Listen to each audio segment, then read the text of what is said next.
پیاری بہنوں اور قابل احترام بھائیو، السلام علیکم ورحمۃ اللہ وبرکاتہ۔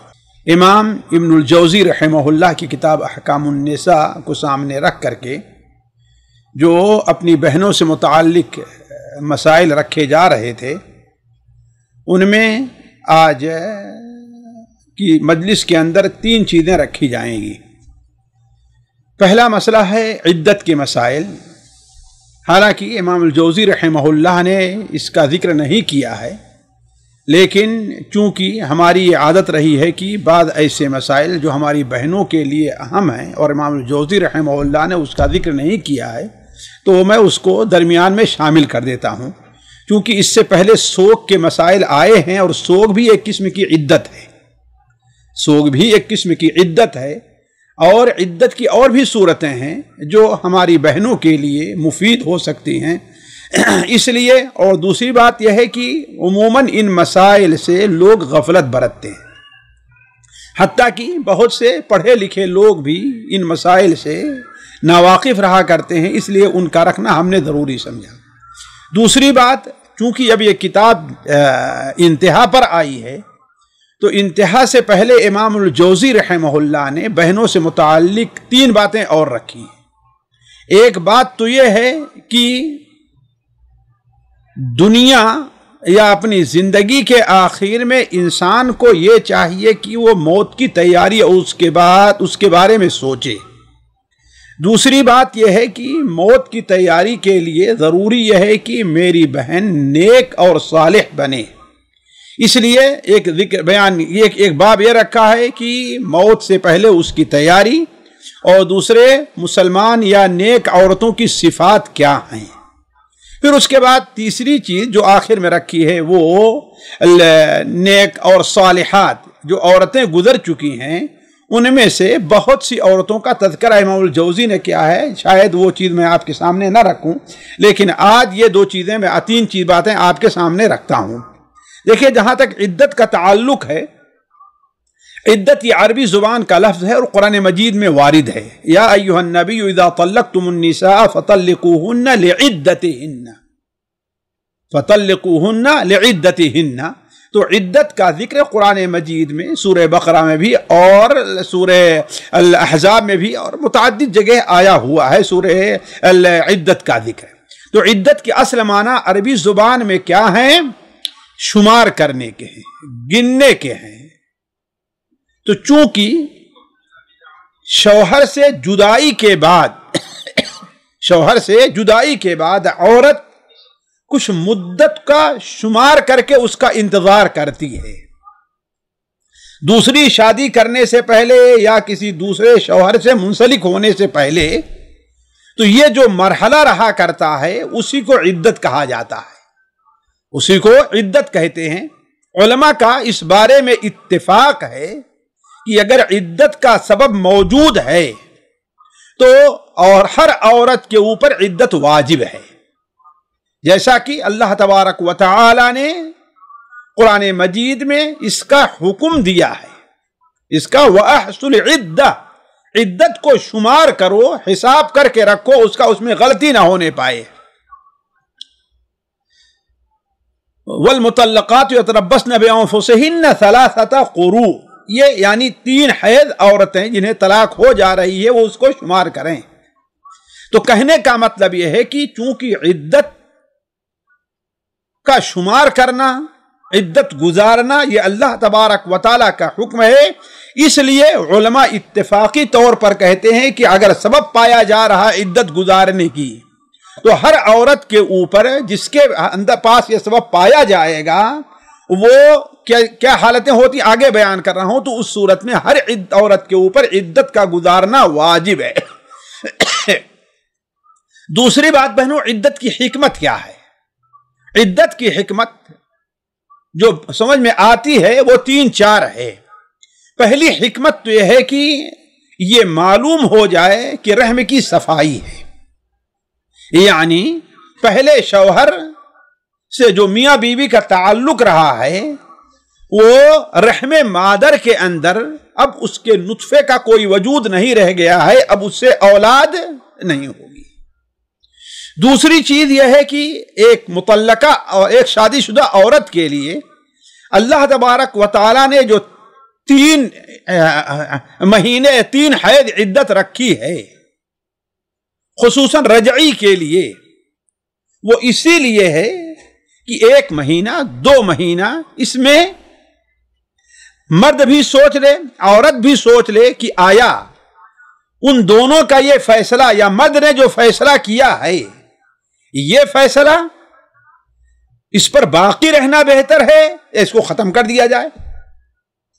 تیسرا فائدہ یہ ہے کہ شوہر کا جو مقام عورت کے اوپر اللہ نے رکھا ہے وہ کسی سے پوشیدہ نہیں ہے، تو عورت جدا ہونے کے بعد اگرچہ اب رحم وغیرہ کسی کا مسئلہ نہیں ہے، لیکن جدا ہونے کے بعد یہ ضروری یہ ہے کہ اس کے حق کو برقرار رکھتے ہوئے کچھ دن عورت گزارے ایسی مدت جس سے اس کے حق کا اور اس کی اہمیت کا پتہ چلے۔ اس طریقے سے علماء نے عدت کی بہت سی حکمتیں بیان کی ہیں، لیکن یہی 3 حکمت جو ہے بڑی واضح ہے۔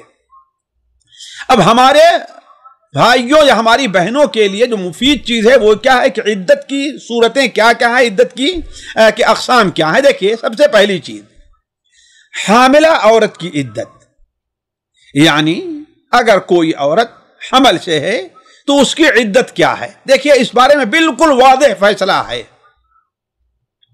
کہ اگر عدت وفات نہیں یعنی سوگ نہیں ہے، سوگ نہیں ہے تو یہ اس کی عدت کیا ہے، وہ وضع حمل ہے، یعنی حمل کا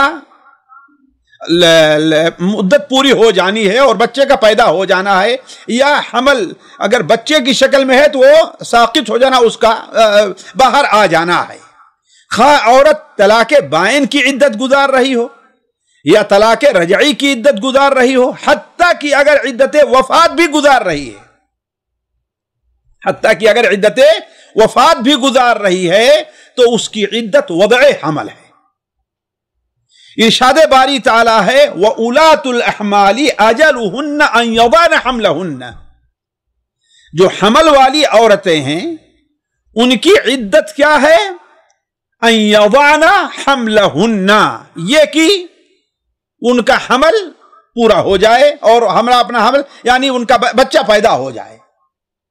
اس سلسلے میں بعض اہل علم کا پہلے اختلاف رہا ہے کہ متوفی عنہا زوجہ اس سے خارج ہے، لیکن صحیح حدیث اس سلسلے میں جو وارد ہے خصوصاً صحیح بخاری وغیرہ میں، حضرت سبیعہ الاسلمیہ رضی اللہ عنہ ایک صحابیہ ہیں، ان کا ایک لمبا قصہ ہے لیکن مختصر بات ان کی یہ ہے، جیسا کہ صحیح بخاری کے اندر ہے کہ اپنے شوہر کی وفات کے بعد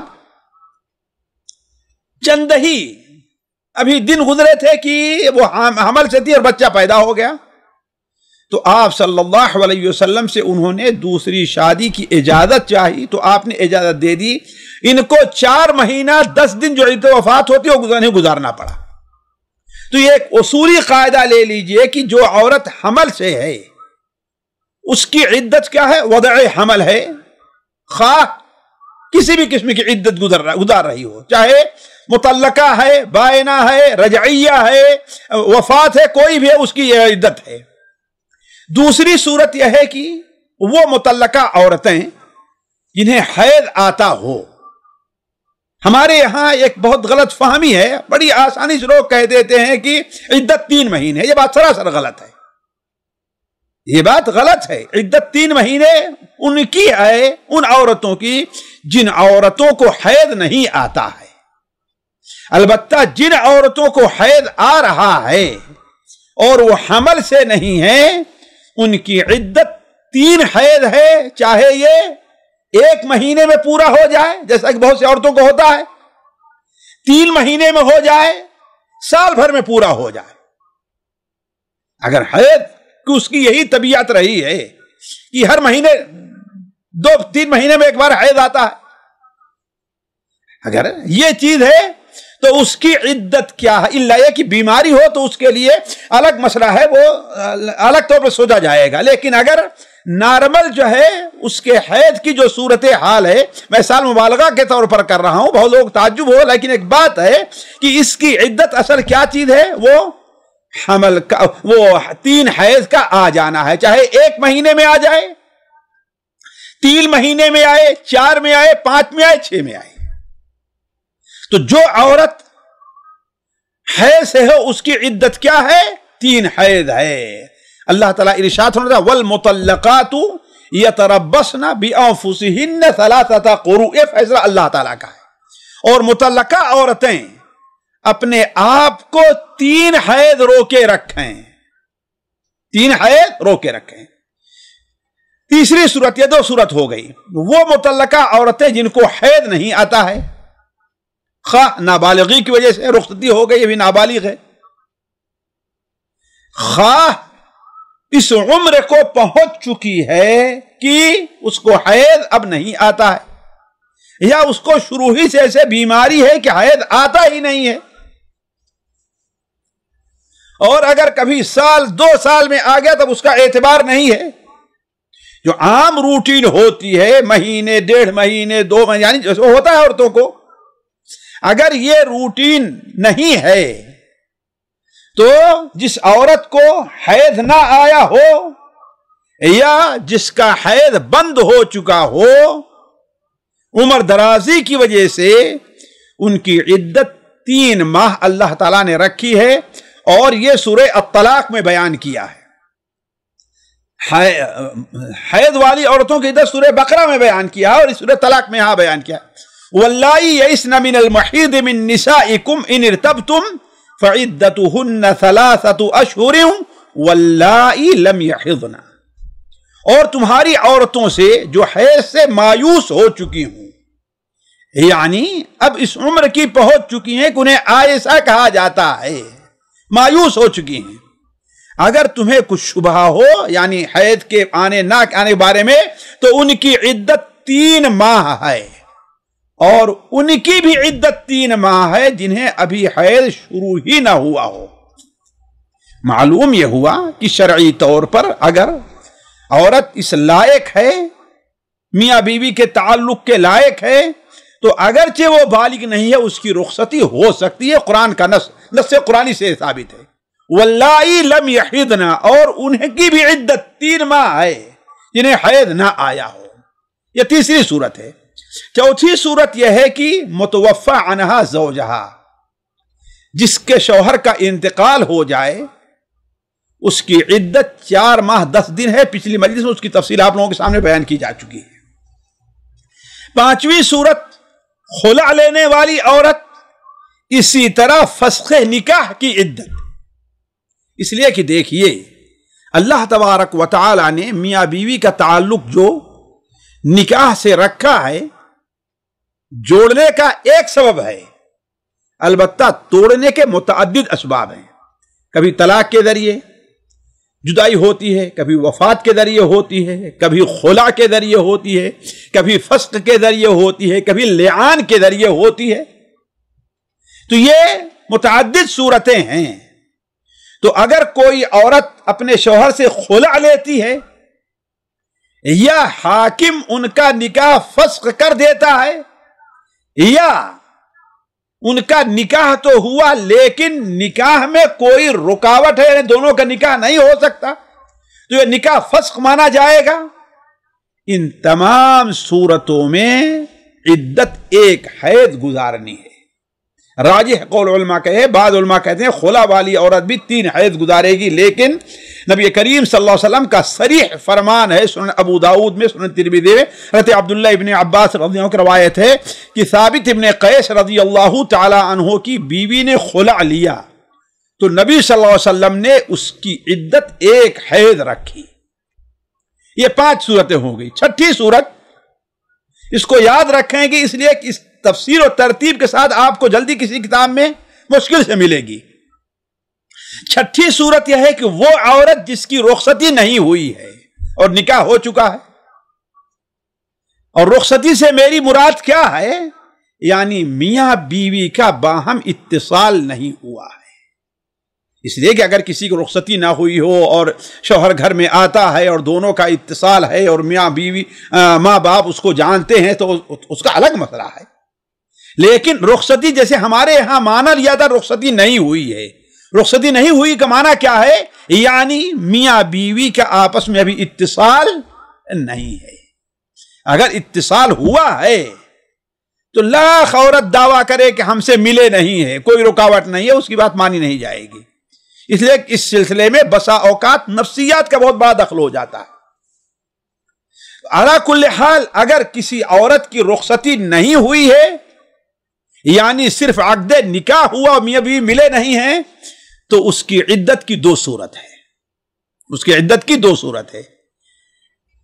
طلاق اور فسخ کی صورت میں ایسی عورت پر کوئی عدت نہیں ہے، طلاق فسخ اور خلا کی صورت میں ایسی عورت پر کوئی عدت نہیں۔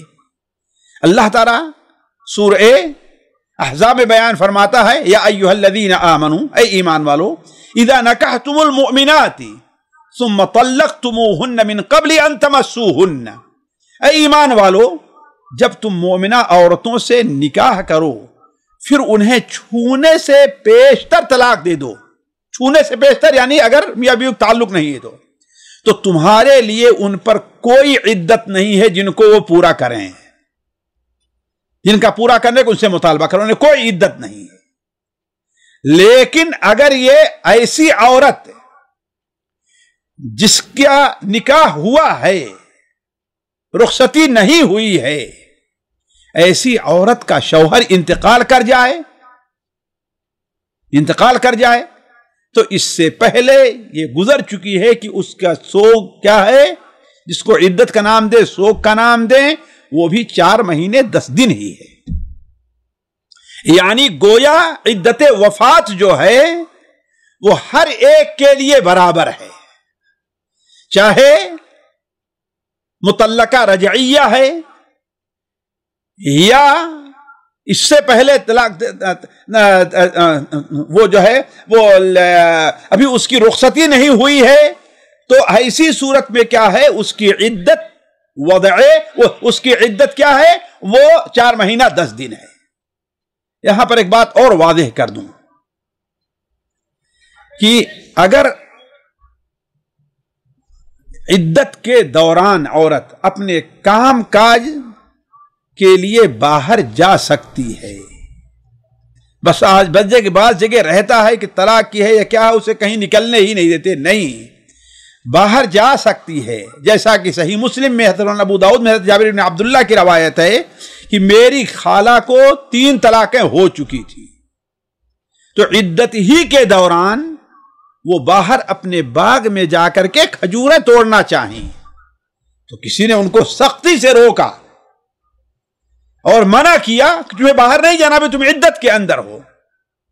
پھر تو وہ خدمت نبوی میں حاضر ہوئیں، نبی کریم صلی اللہ علیہ وسلم سے مسئلہ پوچھا تو آپ نے فرمایا بلا فجدی نخلکی فإنک عسى ان تصدقی او تفعلی معروفا، جاؤ اپنی کھجور توڑو کیونکہ اس میں سے تم کچھ صدقہ بھی کرو گی، کوئی خیر کا کام کرو گی، تمہارا اس اللہ فائدہ ہوگا۔ تو ہماری جن بہنوں کو اگر طلاق ہو جائے، وہ نوکری پیشہ ہیں، یہ ہیں وہ ہیں، کھیتوں میں کام کرتی ہیں، جیسے باہر دیہاتوں میں ہوتا ہے، تو وہ جو ہے اپنا ہر کام کر سکتی ہیں، اس کے لیے میں کوئی پابندی نہیں ہے۔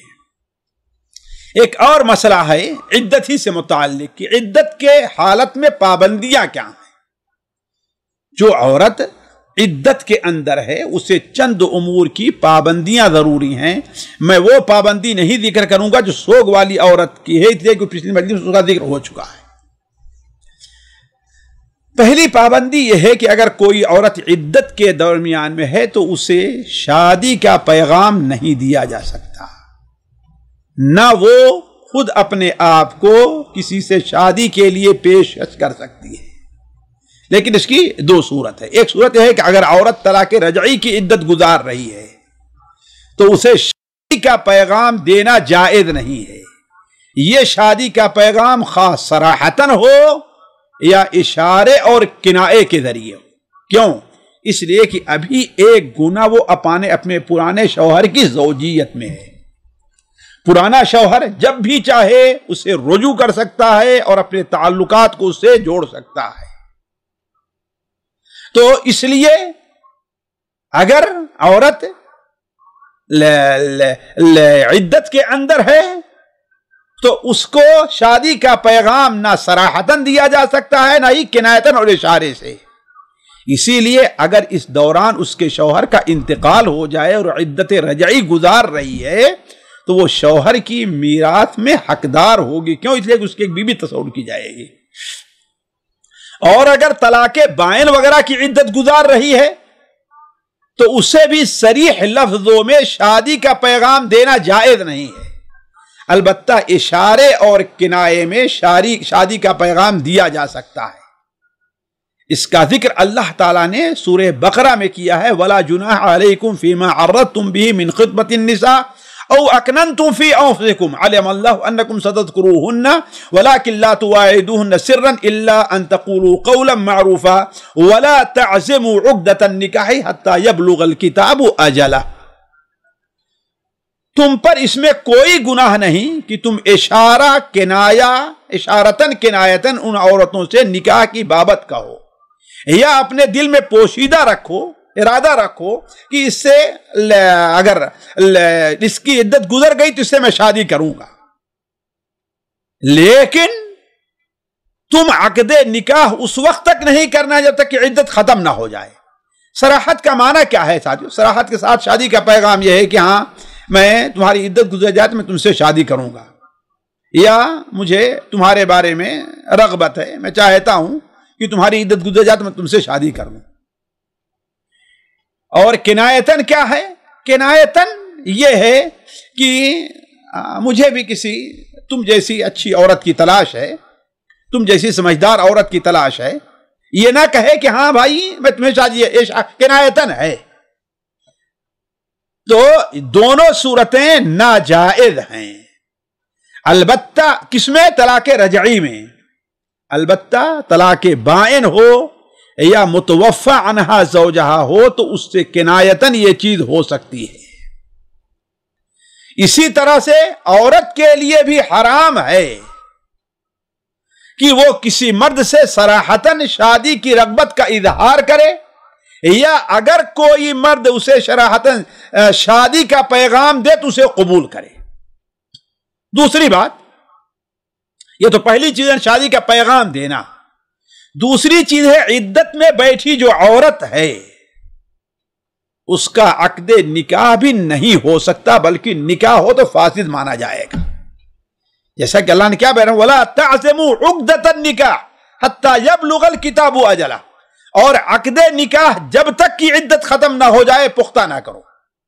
اس آیت کی تفسیر میں ابن کثیر رحمہ اللہ نے لکھا ہے کہ عدت پوری ہونے سے پہلے عقد نکاح نہ کرو، اس پر تمام علماء کا اتفاق ہے.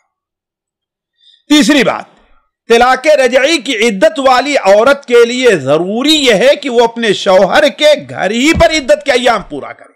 یہ بہت بڑی غلطی ہمارے یہاں پائی جا رہی علامہ الحافظ، اور مشکل یہ ہے اس پر کوئی توجہ نہیں دیتا. شوہر نے طلاق کا لفظ بولا نہیں کہ عورت اپنے کپڑے، اپنے سامان اور اپنے بچوں کو لے کر سیدھے اپنے ماں کے ہاں چلی جاتی ہے، جس کی وجہ سے معاملات بننے کے بجائے اور بگڑ جایا کرتے ہیں، اس لیے کہ ادھر سے اس کو ابھارنے والا کوئی رہا. قطعاً اس کے لیے بعض خاص وجوہات ہیں، بعض خطرات ہیں جس کی وجہ سے ورنہ نہ خود نکلے وہ اور نہ اسے نکالا جائے. سورہ طلاق میں اللہ تعالیٰ ارشاد فرماتا ہے لا تخرجوهن من بیوتہن ولا یخرجن الا ان یاتین بفاحشۃ مبینہ. تم نہ ان کو اپنے گھروں سے نکالو نہ وہ خود نکلیں. ہاں یہ اور بات ہے کہ وہ کوئی کھلی برائی کر بیٹھے ہیں. کھلی برائی میں یہ بھی ہے کہ ہوتا ہے زبان دراز ہو، ہر ایک سے لڑتی ہی رہتی ہے. ساس کا گھر میں رہنا مشکل کر دیا ہے، وہ اس نے طلاق کیا دے دیا اس کے شوہر نے اس کو کہ دیکھو لڑائی کر رہی، ادھر دیکھو اس بچے کو مار رہی ہے، وہ پیٹ رہی ہے، سامان گھر کے اس سامان کو توڑ رہی ہے. بات ایسی بری خصلت کی عورتیں ہوا کرتی ہیں. یا شوہر ہی اس قسم کا ہے کہ وہ بھگا رہا اس کو، نکالو ورنہ ماروں گا تم کو میں، مارنا شروع کرتا ہے، الزام لگاتا ہے ادھر ادھر کے. تو یہ الگ مسئلہ ہے. لیکن اس میں جلدی نہیں، لوگوں کے سامنے رکھ کر کے یہ بات تب فیصلہ کیا جائے. یہ نہیں ہے کہ ہاں بھائی میں اس کا منہ نہیں دیکھنا چاہتی، وہ شوہر کہے نہیں میں تمہارا چہرہ نہیں دیکھنا چاہتا، نکل جاؤ ہمارے گھر سے. نہیں، یہ چیز جائز نہیں ہے. نہ شوہر کو نکال سکتا ہے اور نہ بیوی کے لیے جائز ہے کہ وہ چلے جائے. اسی طریقے سے جس عورت کا طلاق رخصتی سے پہلے ہو جائے تو چونکہ اس پر کوئی عدت نہیں ہے، لہذا اوپر کی پابندیاں بھی اس پر نہیں ہیں. اوپر کی پابندیاں بھی اس پر نہیں ہیں، یعنی شادی کا پیغام دینا، شادی کرنا یا اور اس قسم کے گھر میں رکھنا، یہ ساری کوئی پابندی اس کے اوپر نہیں ہے. دوسرے دن ہی وہ دوسری شادی کر سکتی. یہ چند مسائل تھے میری بہنوں سے متعلق، عدت سے متعلق تھے، جن کو سمجھنے اور بار بار اس کو ذہن میں رکھنے کی ضرورت ہے. کیا خوب ہو کہ بہنیں ایک کاغذ پر اپنے طور پر نوٹ کر لیں کہ ہاں بھائی عدت کی صورتیں کیا کیا ہیں، تاکہ ان کو بھی اس سے فائدہ ہو اور دیگر بہنوں کو بھی اس سے فائدہ ہو. اس کے بعد کا مسئلہ جو ہے امام ابن الجوزی نے چھوڑا ہے وہ موت سے قبل اس کے لیے تیاری ہے. چونکہ کتاب جیسا کہ ہم نے کہا کہ انتہا پر آئی تو موت کو یاد دلا رہے ہیں.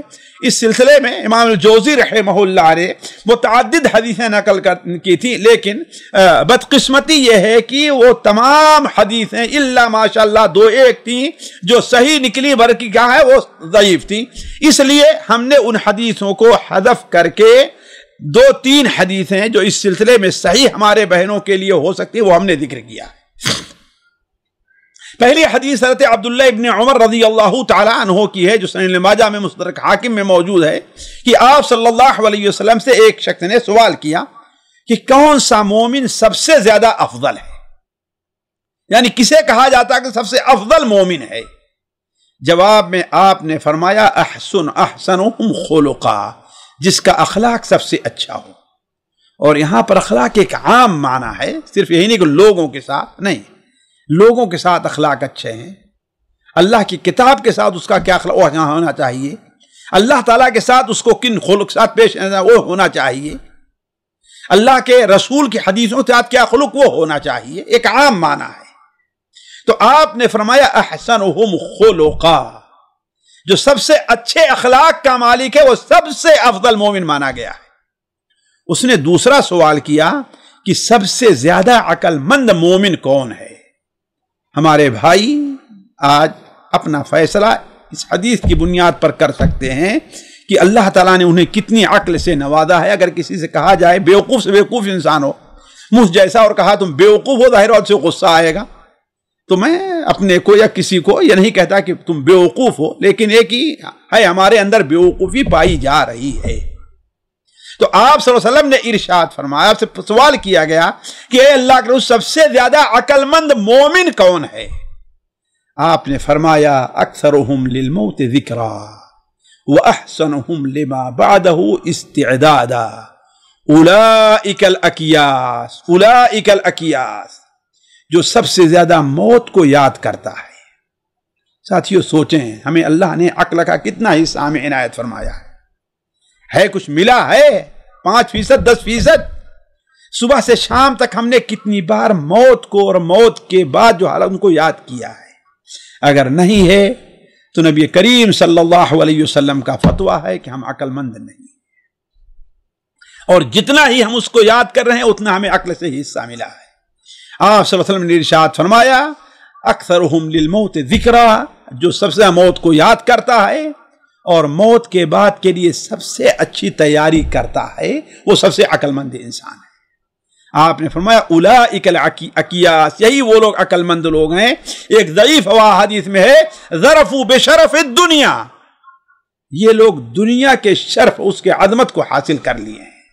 علی کل حال دوسری حدیث جو اور ہی زیادہ قابل توجہ ہے، ہمارے ہر بھائی کو اسے اپنے سامنے رکھنا چاہیے. یہ حدیث سنن ترمذی، مسند احمد وغیرہ میں عبداللہ بن مسعود رضی اللہ تعالیٰ عنہ سے مروی ہے، بلکہ یہ حدیث تو ایسی ہے کہ اس کے اوپر اس کی وضاحت کرنے کے لیے مکمل ایک درس رکھا جائے. علی کل حال وہ حدیث سنتے چلیے.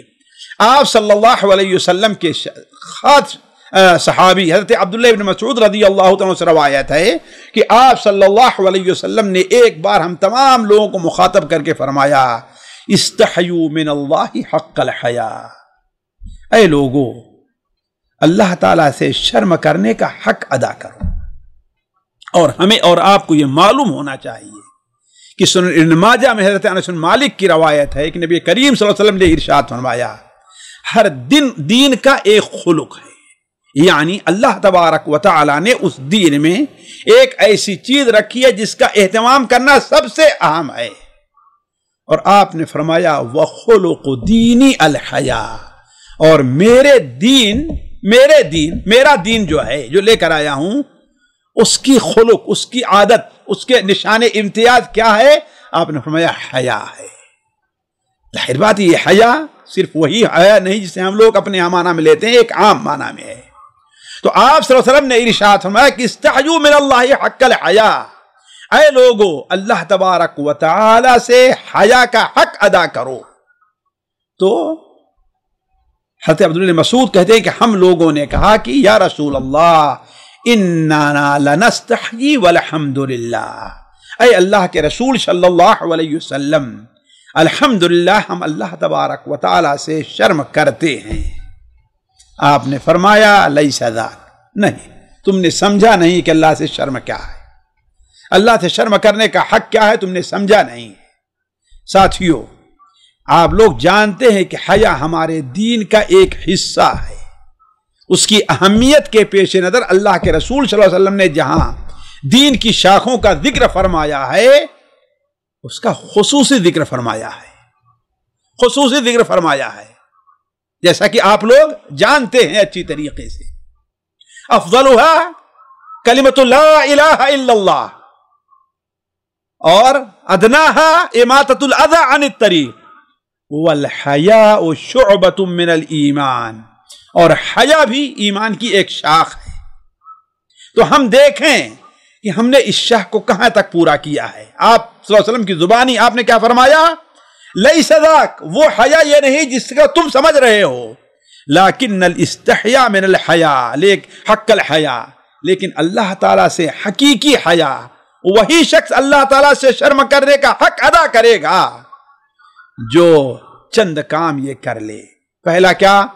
ان تحفظ الرأس وما وعا، تو سر کی حفاظت کر لے اور سر جن چیزوں کو شامل ہے ان کی حفاظت کر لے، یعنی زبان کی حفاظت کر لے، اپنے کان کی حفاظت کر لے، اپنے آنکھوں کی حفاظت کر لے، حتیٰ کہ اپنے سوچ اور فکر کی بھی حفاظت کر لے، اس کی سوچ صحیح چیزوں کے بارے میں ہو، صحیح سمت ہو۔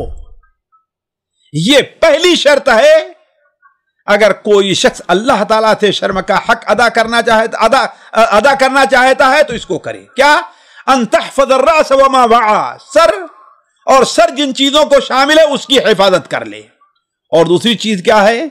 وَلْيَحْفَظِ الْبَطْنَ وَمَا حَوَا، پیٹ اور پیٹ کے ارد گرد جو چیزیں ہیں اس کی حفاظت کر لے۔ معدہ ہے، اس میں کوئی حرام چیز نہیں جانی چاہیے۔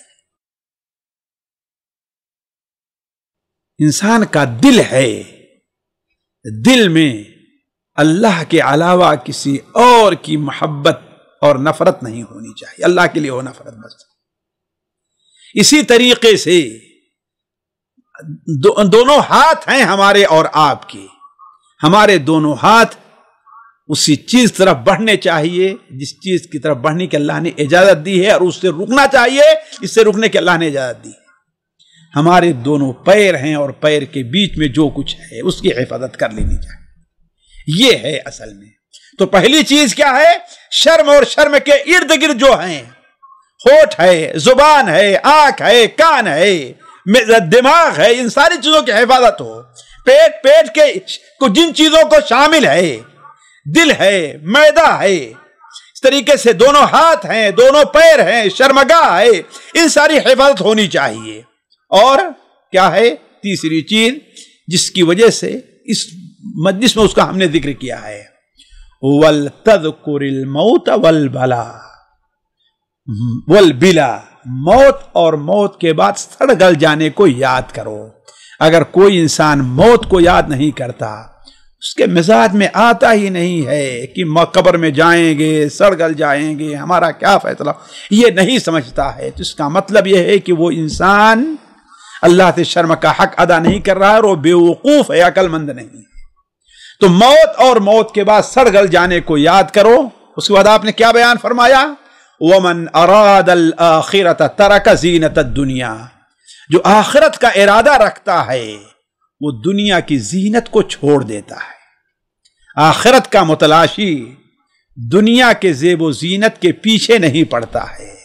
وَلَا تَمُدَّنَّ عَيْنَيْكَ إِلَىٰ مَا مَتَّعْنَا بِهِ أَزْوَاجًا مِّنْهُمْ زَهْرَةَ الْحَيَاةِ الدُّنْيَا لِنَفْتِنَهُمْ فِيهِ وَرِزْقُ رَبِّكَ خَيْرٌ وَأَبْقَىٰ۔ تو جو دنیا کے اندر زینت کیا ہے آپ اچھی طریقے سے سمجھتے ہیں۔ ہمارے بہت سے بھائیوں کے نزدیک داڑھی کا کھلانا یہ دنیا کی زینت ہے، لیکن جو آخرت کا ارادہ رکھتا ہے وہ داڑھی نہیں کھلاتا۔ آج ٹخنے سے نیچے تہبند کا رکھنا، خاص طور پر یہ پینٹ جو ہمارے اوپر مسلط ہے وہ رکھنا، یہ دنیا کی زینت ہے۔ وَمَنْ أَرَادَ الْآخِرَةَ تَرَكَ زِينَةَ الدُّنْيَا، جو آخرت ارادہ دنیا کی زینت کو ترک کرتا ہے۔ میں کتنی مثالیں دوں، اس لیے ہم نے کہا کہ حدیث مستقل ایک درس چاہتی ہے۔ آپ لوگ سمجھدار ہیں کہ سوچیں کہ دنیا کی ہر زینت جو آخرت سے ٹکراتی ہو اس کا تو چھوڑ دینا ہمارے اوپر آوازی بھی ہے، بلکہ اس کے لیے بسا اوقات جائز زینتوں کو چھوڑ دینا۔ اللہ کے رسول صلی اللہ علیہ وسلم کی حدیثیں آپ کے سامنے ہیں۔ حضرت فاطمہ کا جب ذکر ہوا تھا تو وہاں پر آیا تھا کہ آپ ان کے گھر میں داخل ہوئے، دیکھیں ایک پردہ خوبصورت لٹک رہا ہے، آپ نے کیا فرمایا؟ گھر میں داخل واپس چلے گئے۔ کیوں؟ اس لیے کہ یہ دنیا کی زینت ہے۔ تو عرض کرنے کا مقصد یہ ہے وَمَنْ أَرَادَ الْآخِرَةَ تَرَكَ زِينَةَ الدُّنْيَا، تاکہ کہیں قیامت دن اللہ تعالیٰ یہ نہ کہے اذهبتم طیباتکم فی حیاتکم الدنیا واستمتعتم بها، تم دنیا کی زندگی میں جو طیبات ہیں ان کو تم نے حاصل کر لیا، اب آخرت میں کیا ملنے والا ہے؟ اسی لیے تو آپ نے ارشاد فرمایا کہ جو شخص ریشم کو دنیا میں پہنے گا اللہ تعالیٰ آخرت میں اسے ریشم پہننے کے لیے نہیں دے گا۔ آپ صلی اللہ علیہ وسلم نے کیا بیان فرمایا کہ چاندی کے، سونے کے ان برتنوں میں کھاؤ پیو نہیں، لے کافروں کے لیے دنیا میں ہے، تمہارے لیے آخرت میں، یہ دنیا کی زینت ہے۔ تو آپ نے بیان فرمایا وَمَنْ أَرَادَ الْآخِرَةَ زِينَةَ الدُّنْيَا فَمَنْ فَعَلَ ذَلِكَ، یہ چار باتیں جو کر لے رہا ہے، فَمَنْ فَعَلَ ذَلِكَ فَقَدْ اسْتَحْيَا مِنَ اللَّهِ حَقَّ الْحَيَاءِ، وہ اللہ تعالیٰ سے شرم کا حق ادا کر رہا ہے۔ وہ چار باتیں کیا ہیں؟ سر اور اس کے ارد گرد جو چیزیں اس کی حفاظت کر لے، پیٹ اس کے ارد گرد جو چیزیں اس کی حفاظت کر لے، اور جو شخص موت کو اور موت کے بعد سڑ گل جانے کو یاد کرے، کثرت سے یاد کرے، اور دنیا کی زینت کو چھوڑ دیتا ہے آخرت کے مقابلے میں، تو یہی چیز ہے جو انسان کو اللہ تبارک و تعالیٰ سے حقیقی طور پر شرم کرنے والے کے زمرے میں شامل کرتی ہے۔ خیر ساتھیو، ایک اور حدیث اس سلسلے میں جو بڑی عجیب ہے، وہ مسند احمد میں، سنن ابن ماجہ میں حضرت براء ابن عازب رضی اللہ تعالیٰ عنہ سے مروی ہے کہ آپ صلی اللہ علیہ وسلم ایک بار کہیں جا رہے تھے، حضرت براء ابن عازب اور آپ کے ساتھ صحابہ بھی تھے۔ آپ نے دور سے دیکھا کہ کچھ لوگ ایک جگہ اکٹھا ہیں۔ آپ نے پوچھا علی مجتمع ہؤلاء، یہ لوگ کس لیے اکٹھا ہیں، کیا کام کر رہے ہیں؟ آپ کو بتلایا گیا کہ وہ لوگ قبر کھود رہے ہیں۔ حضرت براء کہتے ہیں قبر کا نام سنتے ہی آپ گھبرا گئے، ہمیں چھوڑ کر کے جلدی سے آپ ہم سے آگے بڑھ کر قبر کے پاس پہنچ گئے اور قبر پر اپنے گھٹنے رکھ کر کے آپ بیٹھ گئے۔ حضرت براء ابن عازب کہتے ہیں میں جلدی سے گیا اور آپ کے آگے جا کر کے بیٹھا، میں دیکھوں کیا کر رہے ہیں آپ۔ حضرت براء ابن عازب کہتے ہیں کہ آپ صلی اللہ علیہ وسلم رونے لگے، یہاں تک کہ آپ کے آنسوؤں سے قبر کی مٹی تر ہو گئی۔ پھر اس کے بعد ہماری طرف متوجہ ہو کر کے فرمایا یا اخوانی لمثل هذا فاعدوا، یا اخوانی لمثل هذا فاعدوا، اے میرے بھائیو ان جیسے حالات کی تیاری کر لو، ان جیسے حالات کے لیے تیاری کر لو، ان جیسے حالات کے لیے تیاری کر لو۔ میری بہنوں اور بھائیوں، اس کے بعد امام الجوزی رحمہ اللہ نے باب جو باندھا ہے نیک عورت کی فضیلت اور اس کا اجر ہے۔ اس سلسلے میں متعدد حدیثیں نقل کی ہیں جو ہمارے اور آپ کے لیے باعث عبرت ہیں۔ ایک حدیث حضرت عبداللہ ابن عمر سے صحیح مسلم وغیرہ کے حوالے سے نقل کی ہے کہ آپ صلی اللہ علیہ وسلم نے ارشاد فرمایا الدنیا کلھا متاع وخیر متاع الدنیا المرأة الصالحہ۔ میرے بھائیوں کو خصوصاً اس حدیث پر توجہ دینی چاہیے۔ دنیا ساری کے ساری سامان اور پونجی ہے، لیکن اگر اس کی سب سے بہتر پونجی، سب سے اچھا سامان اگر تم چاہتے ہو تو وہ کیا ہے؟ نیک عورت ہے۔ ایک اور حدیث جو حضرت سعد بن ابی وقاص رضی اللہ تعالیٰ سے مسند احمد مروی ہے کہ آپ صلی اللہ علیہ وسلم نے ارشاد فرمایا 3 چیزیں اگر کسی کو ملتی ہیں تو اس کے سعادت مندی کی علامت ہیں، اور 3 چیزیں کسی کو نہ ملیں یا 3 چیزیں اس کے خلاف ہوں تو اس کی بدبختی کی علامت ہے۔ جو چیزیں سعادت مندی کی علامت ہیں وہ کیا ہیں؟ آپ نے فرمایا کہ 3 چیزیں جو سعادت مندی کی ہیں وہ یہ ہے کہ انسان کو پہلی چیز نیک بیوی مل جائے، دوسری چیز اس کا گھر کشادہ ہو، اس میں پردے اور ان چیزوں کا اہتمام ہوا کرے، اور تیسری چیز اللہ تعالیٰ اگر اسے آسان سواری اور صحیح سواری دے دیتا ہے تو، اور اس کے برخلاف بدبختی کی علامت جو آپ نے بیان فرمایا وہ یہ ہے کہ جس کو نیک بیوی نہیں بلکہ بری بیوی ملتی ہے، اس کا گھر کشادہ نہ ہو، تنگ ہو، اور اس کی سواری بری ہو۔